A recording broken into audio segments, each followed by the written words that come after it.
Hey Cardinal fans, and welcome to the Uiw Coaches Show. I am your host, Karla Bello. The Uiw football team secured at least a share of the 2018 Southland Conference Championship with a 40-27 victory over the Central Arkansas Bears on Saturday. The Cardinals finished conference play at 6-2 and now wait to see if they will get a bid in the FCS playoffs.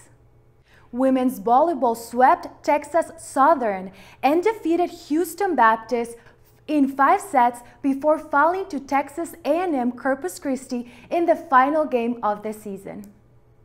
UIW men's basketball fell to Texas Tech on the road last Tuesday before defeating San Francisco 63-49 and UT Tyler 66-54 at home on Friday and Saturday. Women's basketball dropped 3 road games last week to Arizona State, Grand Canyon, and South Dakota. And finally, men's cross country recorded the highest overall finish of any Southland Conference team in the NCAA Regionals, while the women secured the 5th best score of any conference team. Cardinal fans, stay tuned. We will have our UIW coaches in the studio coming up next.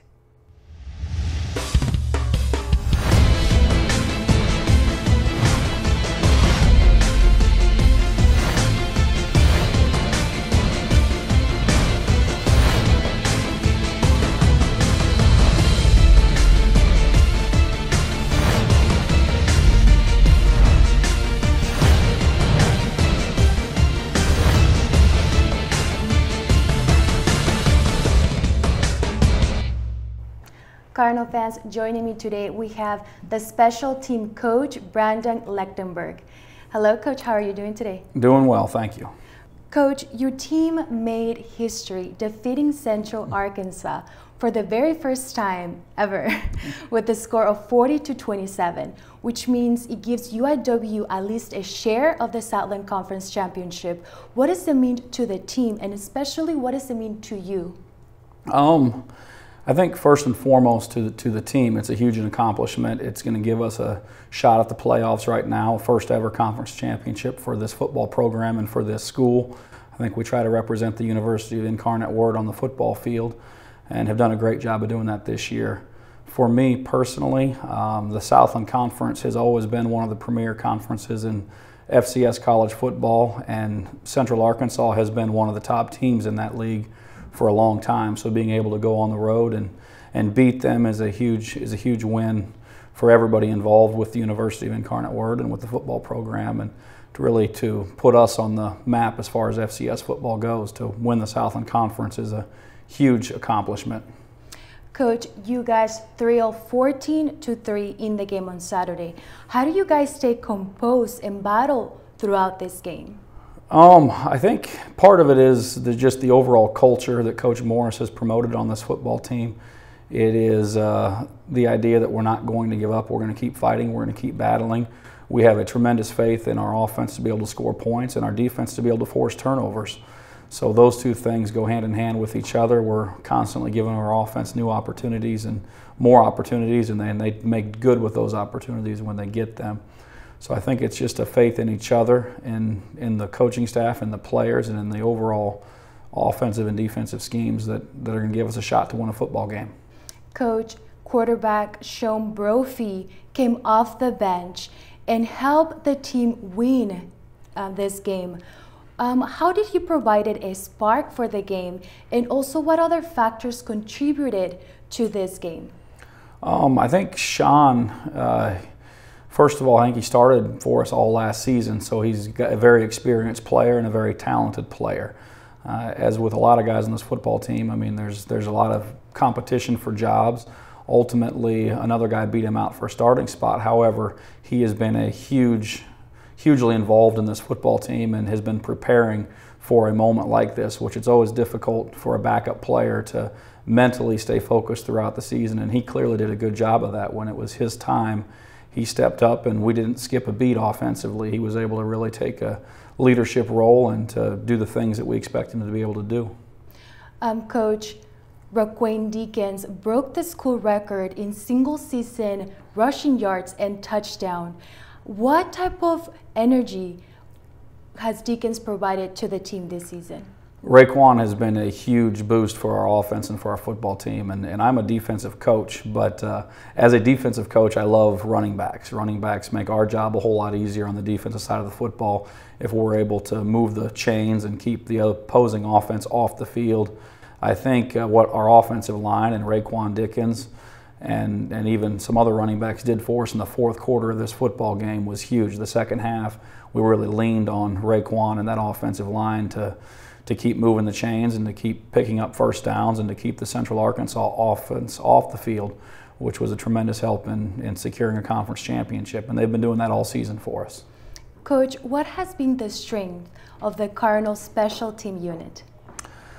Special teams has been I think we've been getting better as the season went on, and we've been growing as a unit as the season goes. One of the difficulties with special teams is we take players from offense, players from defense, and then some true specialist kickers and snappers that their primary job is special teams, and we have to try to get them to all work together, and we get limited time to be able to get that accomplished. Coming in as a new staff, one of the challenges has been is to figure out who our offensive and defensive players are that are also going to be good on special teams. If you have a player that plays 80 snaps a game on offense or defense, you sometimes want to give them a break on some of those units, but aren't always able to. So finding the right players to plug in, whether those are incoming players playing a role on those units or whether those are returning seniors, has been challenging, but I think as the season has gone, you've seen drastic improvement in how those units have played. As far as an overall strength, I think just they've been opportunistic. We've been able to succeed on a fake punt earlier this season. We had a big play against Central Arkansas where we were able to recover a mishandled snap by their punter inside the 5-yard line, giving our offense an opportunity, and we forced a couple turnovers on that punt unit as well, just by kids playing hard and putting themselves in position to make a play when the ball bounced their way. Coach, what's something important that you preach to your students when they're in the special team unit? I think the importance of the game, those units in the game of football. There's going to be over 200 snaps in a football game any week, and I think every coach will tell you a lot of times a win or a loss comes down to 7 or 8 plays, and very easily one of those 7 or 8 plays can come on special teams. So it's about making sure that you're in position and you're playing hard and you're doing all the right things to where if that opportunity does come your way, and we have the opportunity to change the game, we do that. That's one of the things we break our special teams to. Every meeting we have is we change the game, because we know every time we take the field, we have an opportunity to change the football game. And that you saw that in the Central Arkansas game where we had I believe a 10-point lead, and we're able to create a play on special teams to give our offense the ball inside the 5-yard line to go up by 3 scores in the second half of that game. Coach, now that UIW is not an underdog anymore, do your approach change? I don't think our goals change necessarily. I mean, I think that from the beginning our goal was to win a conference championship, and once we have accomplished that, which we have now, then you look at what the next step is. And the next step is hopefully a playoff run and an opportunity to make a run in the playoffs.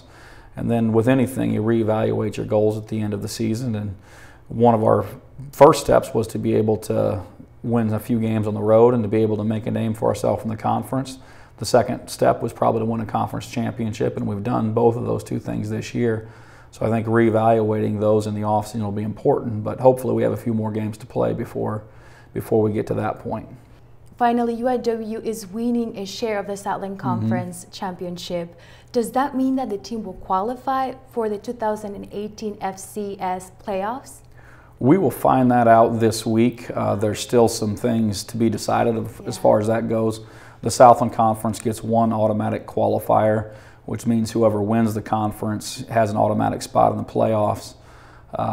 We share that conference championship right now with Nichols State. If they lose this week, then we will for sure have the automatic qualifier, and we will be in regardless. If they win, then I think it'll come down to the selection committee will make a decision on us, and at that point hopefully we've put enough on our resume to be able to get some serious consideration and to get one of the at-large bids. But our league gets 1 automatic qualifier, And then I believe there's an additional 12 selected teams that do not win their conference but make the postseason as one of the 24 teams in the playoffs. The Southland Conference put 3 teams in a year ago, so I would hope that we would have the chance, a good opportunity to get 2 teams in if we do not get that automatic bid. Yes. Coach, thank you so much for being here today, and congratulations on this huge accomplishment. Thank you. I appreciate it. Each summer, student-athlete leaders from the Southland Conference's 13 schools get together for a retreat. Before we start another season of competition, there's time to have some fun and bond. We also share experiences of serving our campuses and communities. Together, Southland student-athletes completed more than 30,000 community service hours over the past year. We pull for each other and push to make each other better. Just part of what makes us Southland strong. Cardinal fans, join me today. We have the men's head basketball coach, Carson Cunningham. Hello, Coach. How are you doing today? I feel strong. Thank you for having me. My voice is not the strongest, but I feel strong.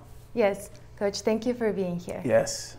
Coach, the team showed aggression during the very first half of the game against Texas Tech. What changed from the first half going into the second half? Well, we did execute well in the first half, and felt like maybe we were exceeding expectations.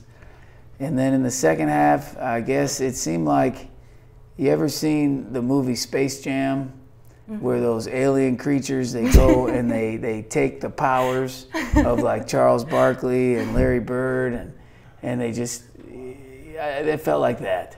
We had a hard time making a shot. It was very frustrating, but you have to give Texas Tech credit. They played fabulous ball in the second half, and you know, we're going to learn from it and go from there.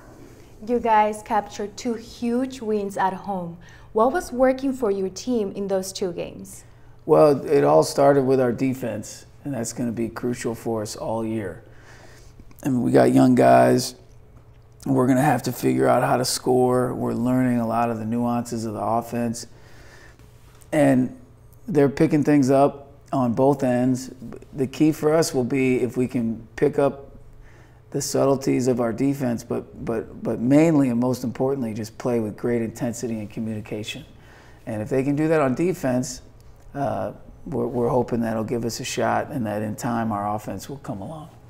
Coach, in basketball, it's very important to have fundamentals. What type of drills do you do in order to incorporate those fundamentals in your team? Well, we do a lot of different types of drills. We try to make most of them competitive. And then sometimes we're very literal about our drills. Like we might call a drill, I just drove, but someone came into my pathway, so I pro-hopped to the side and passed it to an open teammate. It's a very long name for a drill, but we try to be somewhat literal and just muscle memory work to get guys used to what they're likely to see in the game, and hopefully ready to execute.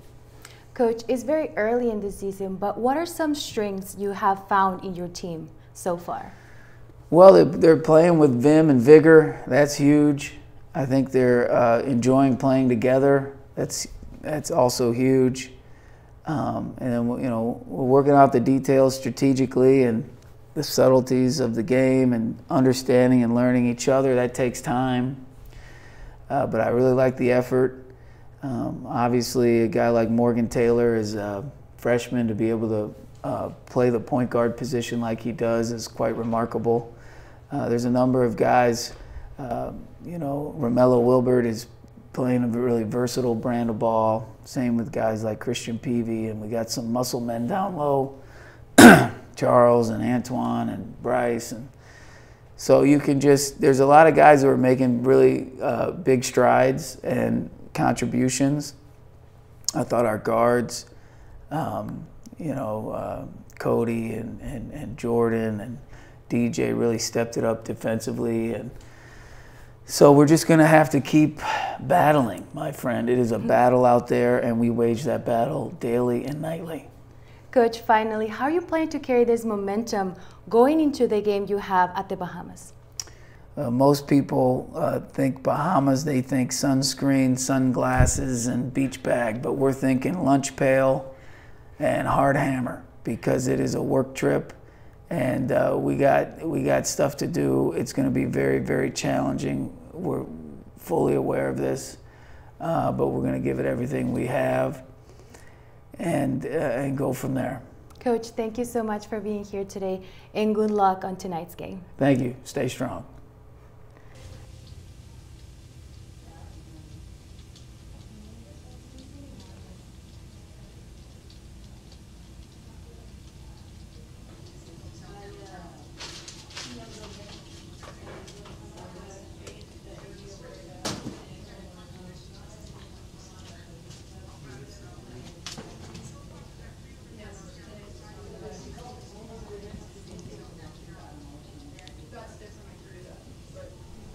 Cardinal fans, I have the men's and women cross-country track and field head coach, Dr. Derek Riedel. Hello, Coach. How are you doing today? Good. How are you doing?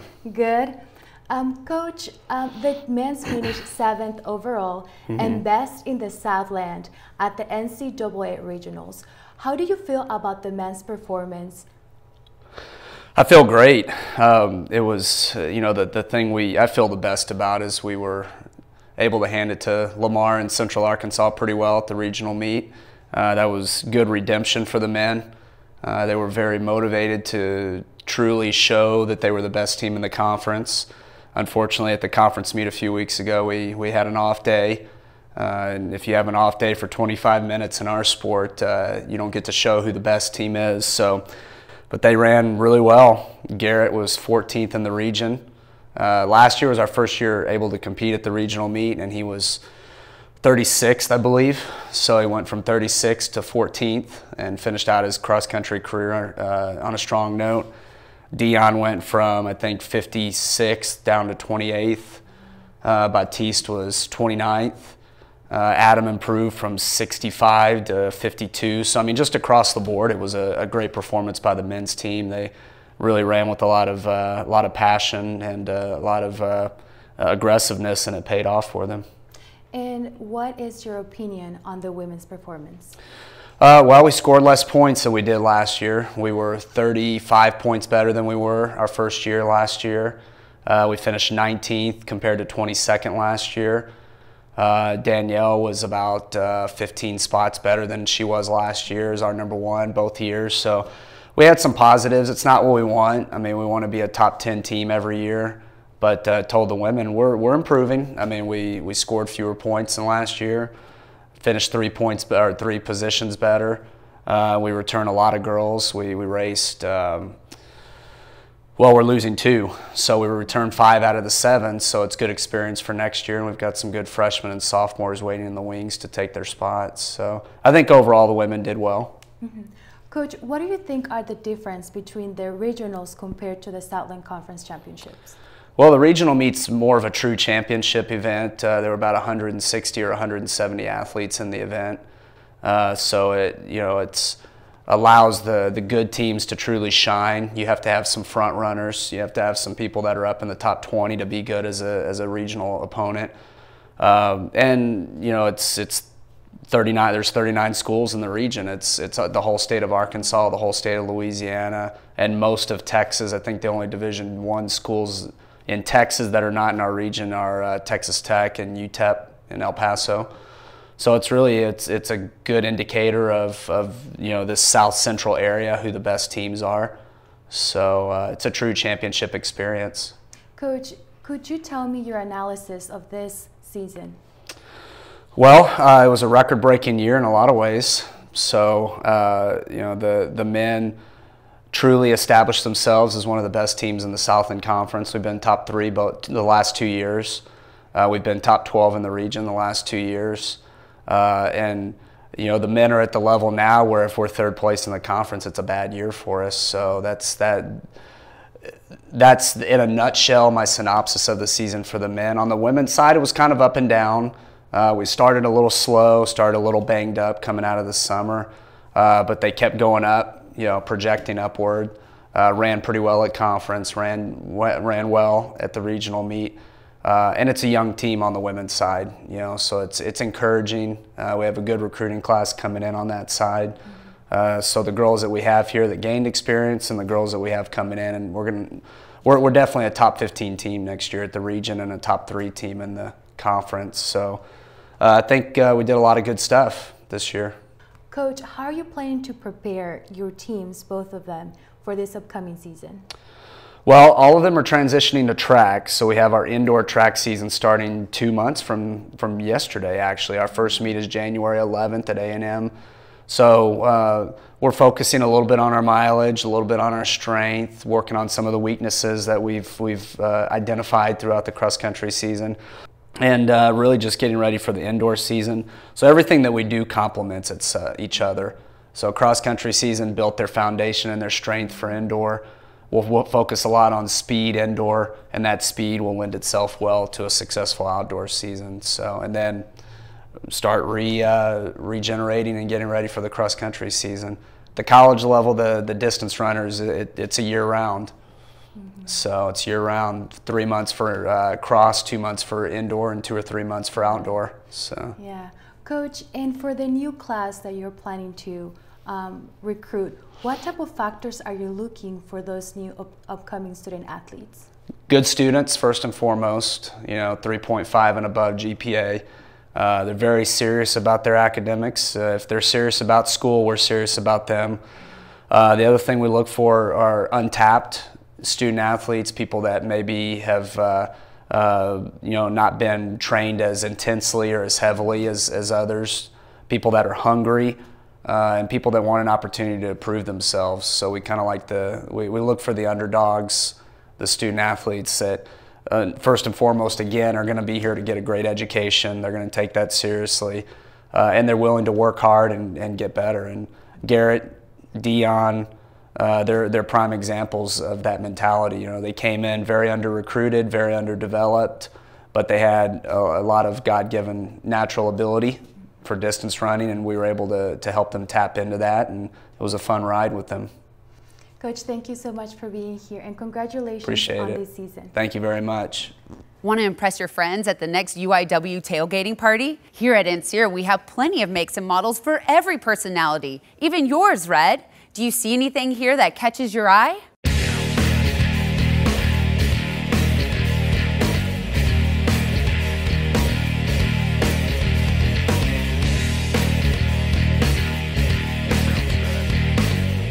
This isn't the type of tailgating I had in mind, Red. Cardinal fans, joining me today, we have the swimming head coach, Phillip Davis. Hello, Coach. How are you doing today? I'm great. How are you? Good. Coach, the men's and women's swimming teams both have competition this week.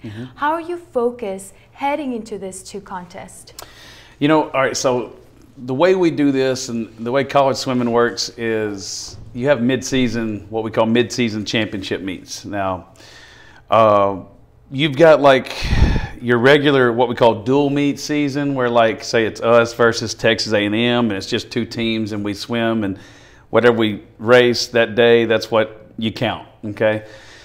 Now you get into championship season, and that is like where you have prelims in the morning, where you have to qualify to come back at night to swim in finals. So instead of like 1 swim meet for 3 hours, we're gonna go 3 days, 6 sessions, prelims in the morning, finals at night, prelims in the morning, finals at night, prelims. It's like having a basketball tournament back to back. So long story short, we find out a lot about our team during this time.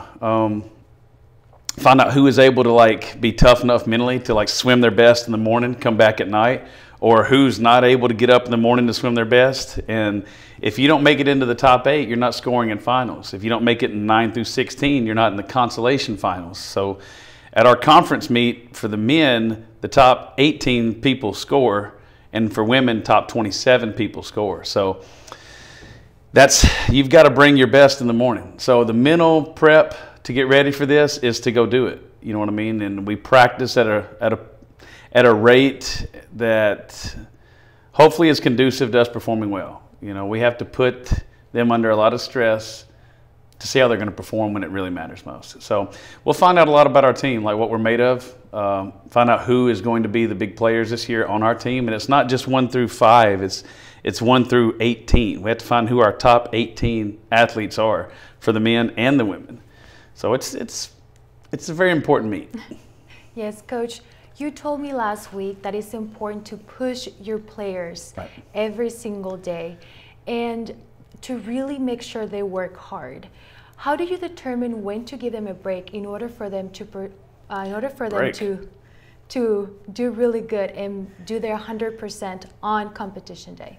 Well, you know, it's our sport is it's just different than a lot of other sports. Like in a basketball or football, like you've got, you know, this season and it's a little shorter, and every week you have to be at your top. Well, in swimming, we have the luxury of not having to be at our best all the time. We have one big goal in mind and we work towards that goal. But so for instance, like with our football team right now, we're 6-2 in the conference. We've got to share the conference title. Like they can't blow off a couple games getting ready for just the Sam Houston game. Okay, they have to bring it every week.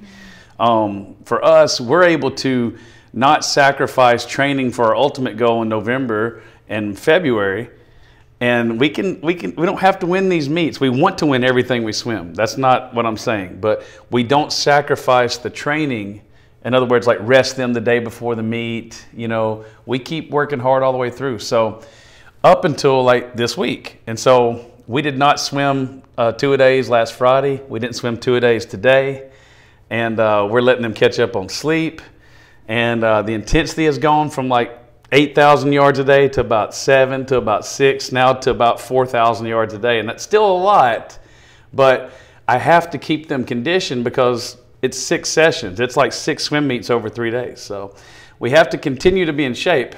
You know, resting doesn't mean hibernation. So we still have to work, but it's much easier. So that's kind of the plan, and there's an art to it. It takes a lot of commitment from the athletes too, to not do less than what I'm telling them to do, or to kind of what we call self-taper. Like, I'm not going to work as hard today because I want to be better tomorrow. You know, that's you have to have some trust there, and it's my job to hold them accountable.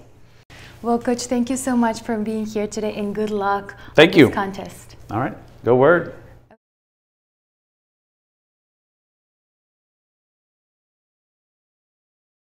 Make sure to check out UIW Sports this week as men's basketball will compete in the island of the Bahamas Showcase Tournament with an opening game versus Montana on Friday at 10 a.m.